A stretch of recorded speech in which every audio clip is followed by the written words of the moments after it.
In 1929, a young man named Marion Wade was working for a moth-proofing company when it went bankrupt.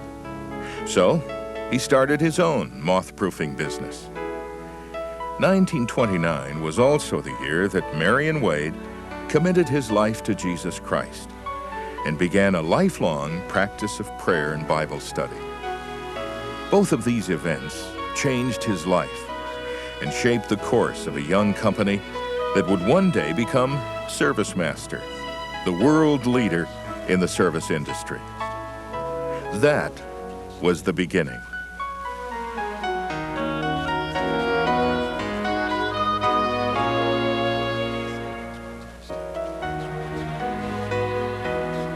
By 1945, Marion Wade's company still had only a handful of employees and seemed destined to remain small, when an accident abruptly altered his plans. Wade was temporarily blinded and confined to a hospital for several months. As he lay in a hospital bed, he began to re-examine his personal values, and he realized that he had been arbitrarily separating his business from his faith in God. Through Bible study, he came to the conclusion that every employee, from top to bottom, should do his job for the glory of God. Wade returned to work committed to conducting his business to honor God in the marketplace.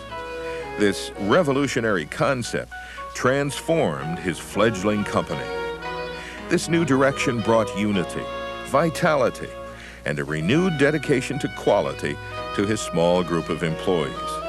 And the business began to grow. Through the years, as ServiceMaster has continued to grow, many things have changed. But this fundamental commitment to honor God in the marketplace has remained the ServiceMaster cornerstone of success.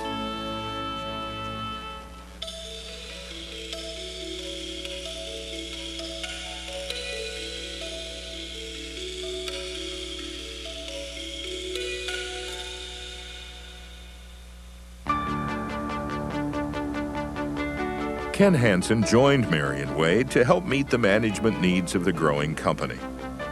Trained as a minister, Hansen shared Wade's strong values and moral convictions. Also about this time, Wade had expanded into carpet cleaning services and had met Bob Wenger, a carpet manufacturer's representative. Wade and Wenger formed a partnership, which they incorporated in 1947 as Wade, Wenger and Associates. Ken Hansen managed the first major expansion of the new company. 2 weeks after incorporation, a branch was opened in Milwaukee with Hansen in charge. Based on the profitability of that branch, Hansen then proceeded to open branches in other cities. Several years later, Wade, Wenger and Hansen made a decision that would have a major impact on the future direction of the company. The decision was made to offer franchises in areas not directly served by the company. Hansen set off traveling around the country to sell franchises and open branches, and the first franchise agreement was signed in March of 1952. Wade also discovered that Hansen had a knack for financial management, and so he delegated that authority to Hansen with the direction to pay our bills promptly, give the employees the best wages possible, and if there's anything left over after that, I'll get paid.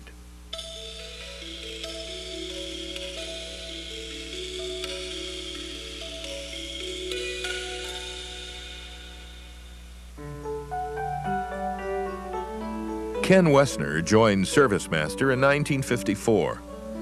Wessner's talent for operations turned out to be the perfect complement to Hansen's financial abilities, positioning the company for another period of rapid growth. As Hansen assumed the role of president and CEO for Marion Wade, Wessner began to manage the expansion of the company into new lines of service. One of the first was the hospital market. Wade had earlier suggested that hospitals might have a need for cleaning services.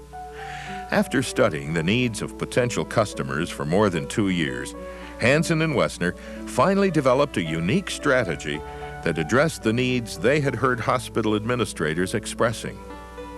A key element in that research was careful listening to the customer, a ServiceMaster characteristic even today. In 1962, Wessner secured the first contract for cleaning management services at Lutheran General Hospital. So successful was this approach that by 1979, ServiceMaster derived 95% of its revenue from service to hospitals.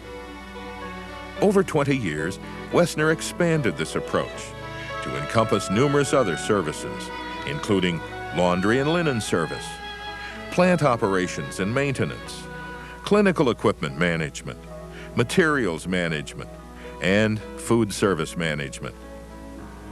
Wessner also spearheaded a new emphasis on training and education. A firm belief in the dignity of people led to the conviction that education should encompass not just training in techniques and procedures, but in the attitude that every job is important and should be done well to honor God. In 1973, the company philosophy was formalized into the 4 corporate objectives that today guide all of the activities of the ServiceMaster company.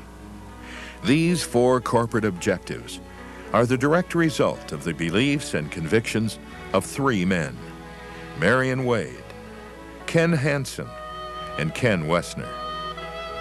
1973 also saw the death of Marion Wade, the succession of Ken Wessner to president of ServiceMaster, and Ken Hansen to chairman.